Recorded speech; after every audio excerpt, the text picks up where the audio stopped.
കാലൊന്ന് മാറ്റിക്കേ. കാലെന്ത് വെട്ടിത്തരണോ? വെട്ടിത്തരൊന്നും വേണ്ട, ഇച്ചിരി നീക്കി വെച്ചാ മതി.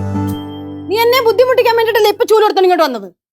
അല്ല, ഞാൻ അവിടുത്തെ ഇങ്ങനെ തൂത്ത് അങ്ങനെ ഇങ്ങനെ പോവാന്ന് വിചാരിച്ചു, അതുകൊണ്ടാ. നിനക്ക് വേറെ എവിടെയെങ്കിലും തൂത്താ പറയാം, ഇവിടെ തന്നെ തൂക്കണമെന്ന് എത്ര നിർബന്ധം? അല്ല, എറയം തൂത്തിട്ട് അകത്തേക്കൊക്കെ തൂക്കാന്ന് വിചാരിച്ചാ കാലൊന്ന് മാറ്റുമായിരുന്നെങ്കിൽ ഒന്ന് തൂക്കായിരുന്നു. എന്റെ ലച്ചു, നീ ചുമ്മാ എന്നെ ദേഷ്യം പിടിപ്പിക്കാതെ നിന്റെ പാട് നോക്കിപ്പോയേ. ചേട്ടാ, ഇത് വലിയ ശല്യമായില്ല. ഞാൻ നിനക്കൊരു ശല്യമാണ്, എനിക്കറിയാതെ. അതല്ല ഞാൻ ഉദ്ദേശിച്ചത്, വലിയ കഷ്ടമാണല്ലോ എന്നാണ് ഞാൻ ഉദ്ദേശിച്ചത്. നീ കിടന്നു അധികം ഉരുണ്ട് കളിക്കാനൊന്നും നോക്കണ്ട.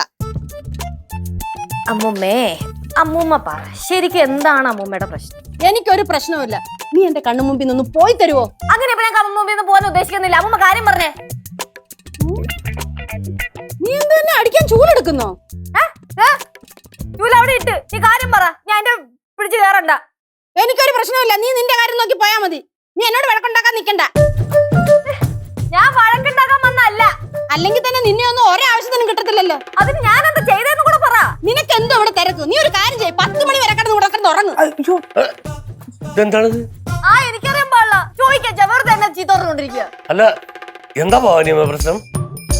ലച്ചു, നീ ചുമ്മാ ആവശ്യമില്ലാത്ത കാര്യം വഷളാക്കല്ലേ കേട്ടാ. ഞാൻ എന്താ പറഞ്ഞെന്നാ? എന്താ ലച്ചു പ്രശ്നം? അമ്മ ചുമ്മാ കാര്യമൊന്നും ഇല്ലാതെ ഇങ്ങനെയൊന്നും പറയത്തില്ലല്ലോ.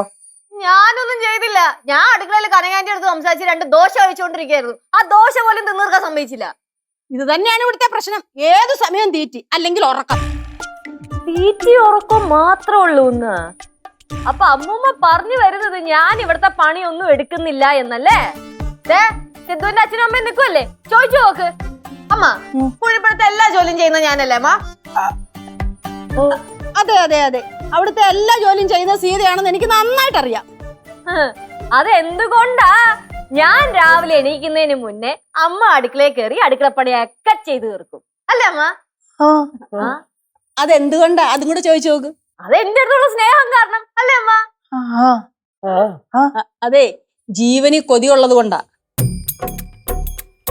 ഓ, അതായത് എന്റെ പാചകം മോശമാണെന്ന് അല്ലേ അമ്മ? എന്റെ പാചകം മോശമാണോ അമ്മ? അച്ഛാ, ഞാൻ ഇതിനൊന്നുമില്ലട്ടാ.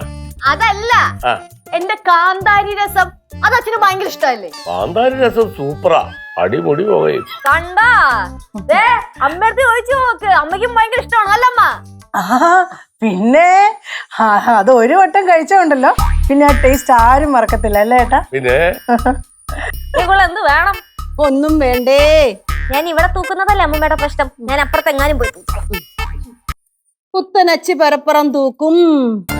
പുത്തനച്ചി പെരപ്പുറം തൂക്കൂന്ന്? എന്റെ കല്യാണം കഴിഞ്ഞിട്ട് കൊറേ കൊല്ലായി, ഞാൻ എന്തിനു ഇനി പെരപ്പുറം തൂക്കണം? ഈ നാക്കില്ലായിരുന്നെങ്കിൽ എന്നേ പട്ടിയോ പൂച്ചയോ കൊണ്ടുപോയത്. അത് പാരമ്പര്യ, തായ് വഴി കിട്ടിയതാ. എന്റെ കയ്യിൽ നിന്ന് മേടിക്കരുത് കേട്ടെ. ഞാൻ പൊക്കോളാം എന്റെ പൊന്നെ. നല്ല ദേഷ്യത്തിലാണല്ലോ. ഒന്നുമില്ലെന്നേ, ഇങ്ങനൊക്കെ നിന്നാലേ ഒരു ചൂടുണ്ടാവത്തുള്ളൂ, ഇല്ലെങ്കിലേ മടി പിടിക്കും. അത് ഞാൻ പറയാതെ തന്നെ സീതയ്ക്ക് അറിയാവല്ലോ. അയ്യോ, ഞാൻ രാവിലെ പറഞ്ഞതിന്റെ പേരിലാണോ ഇപ്പൊ ഇങ്ങനെയൊക്കെ അമ്മ ചെയ്യുന്നേ? അയ്യോ, അങ്ങനൊന്നുമില്ല. അങ്ങനെയുള്ള സ്വഭാവമൊന്നും ചോനറത്തലക്കാർക്കില്ല, പ്രത്യേകിച്ച് ഈ ഭവാനിക്ക് അറിയാലോ.